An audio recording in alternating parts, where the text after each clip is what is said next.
gis nañ jàpp na ne amuñu droit certains dem li nga xamante ne moom moo di grève waaye tey boo gisee doxalin yi nga xamante ne ñoom def nañ ko menaces yi ñu doon def tey ji ñu daal di koy jëmmal dem soobu ci grève ndax secteur yëpp daanaka ñu bari dem nañ tey grève. moom loolu moom ay détails yooyu ñuy wax noonu ay syndicat moo war a dem central warul dem l'un dans l'autre centrale égale plusieurs syndicats donc ay travailleurs la ëmb. Je pense que ça c'est l'essentiel curseur bi waruñu ko teg foofu. ça loolu c'est vraiment un détail. li am solo mooy liggéeykat yi ñoo dem grève. léegi nag il faut aller voir pourquoi ñu dem grève. depuis l'avènement de ce régime là quand même gis nañ ni liggéeykat yi dañoo sonn. on avait dénoncé ici la signature du pacte social bi nga xam ne centrale yi signé ko parce que gisoon nañ ne tous les signaux vraiment étaient tout rouges.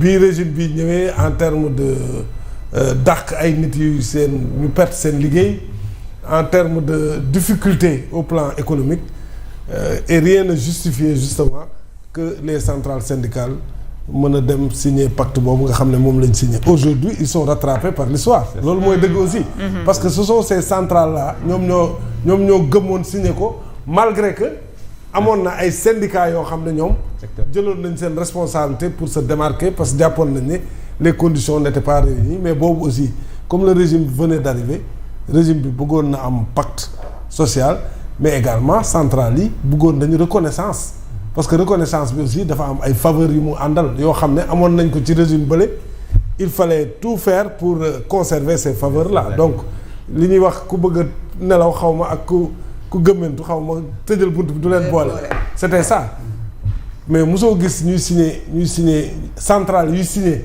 pacte nga gis ay syndicats yu désolidarisé wu loolu rek mënoon na gars yi taxaw mais malgré tout ils ont signé tey nag ils sont rattrapés par l'histoire parce que quoi qu'on dise la situation économique de ce pays-là c'est une situation catastrophique depuis l'avènement de ce régime-là amul xaaj ak seet nag Sonko ak Diomaye ci yem parce que Sonko aussi moo nekkoon premier ministre gérer lépp concentrer lépp sax primature au point que certains ministres étaient même limités dans leur initiative ak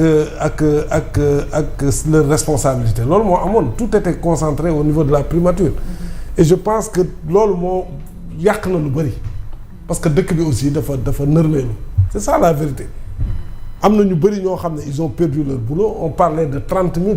32 000 actuellement.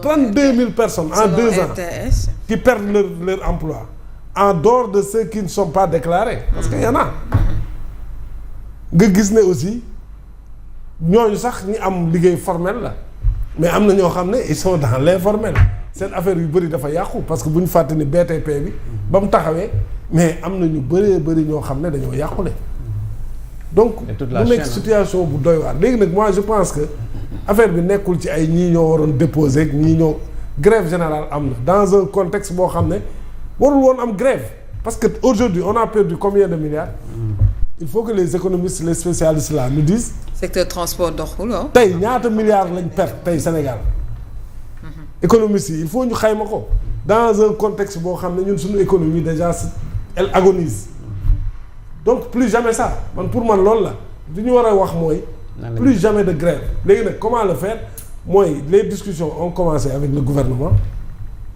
il faut que ñu continuer ko grévistes yi aussi peut-être doléances yi ñu xool aussi ñu moduler ko ba nga xam ne peut-être état bi dina ci mën a jël en charge yenn yi ñu bañ a tombeete ci grève parce que aussi lii day gën a suuxal suñu dëkk te tey on a besoin quand même de tout le monde pour faire repartir notre économie parce que notre économie est à l'arrêt c'est ça la vérité tey il faut que l'État trouve de l'argent d'abord pour payer la dette intérieure parce que loolu dafa am solo parce que dette intérieure boobu moo plombé entreprise yu bari te bu ko nee nii aussi au-delà des 32 000 déflatés ñeneen dañ ciy topp Baye Diagne wax na ko. waaw Baye Diagne wax na ko parce que aussi la situation est insoutenable. à l'impossible. waaw léegi nag il faut que gouvernement bi xaw ma fu ñu ko mën a jëlee gis naa ne le président il multiplie les rencontres avec les banques et autres mais on a besoin d'argent liquide pour payer suñu dette intérieure nga xam ne entreprise yi dinañ mën a am rentrée d'argent pour mën a souffler pour mën a xool seen passif yi ni ñu koy gérer pour essayer de redémarrer leur entreprise. Au-delà de ça aussi état bi mën leen soutenir ba nga xam ne d'ici peu waxuma la dàq mais dinañ mën a sax envisager jëlaat ay nit. loolu bu ñu ko deful nag saa waay fi ñu jëm amul ndox de. amul ndox maintenant nag il faut que chacun soit conscient de la situation muy liggéeykat yi muy gouvernement bi ku nekk am loo ci dugal ba nga xam ne dinañ dépasser situation bi vraiment dëkk bi mën a demaat gis nga question yi la ñu war a discuter question yi. mais ci lan lañ ne ay yeneen yoo xam ne ay futilité la warul woon sax nekk ci kaw table bi mais loolu moo ñuy mobiliser mais dëkk boo xam ne day am grève générale parce que situation économique bi c'est carabiné mais c'est inédit. c'est inédit et wax dëgg yàlla man day situation bi man doy na war de. doy na waar xool jël leen nos entreprises de presse. depuis 2 ans. xoolal ñun suñu entreprise de presse. recruté tuñu sax recruté. gars yi kay dañuy wàññi. am na ñoo xam ne mënatuñ fay. am na ñoo xam ne mënatuñ fay. gars yi dañ fa toog noonu rek. alors que pour bañ a toog seen kër. alors que 2 ans mais y en a yoo xam ne depuis belle lurette fayatuñ salaire. am na ñoo xam ne pour ñu fay dañuy yoreel ay mois. alors que école de formation yi ñu ngi continuer diverser.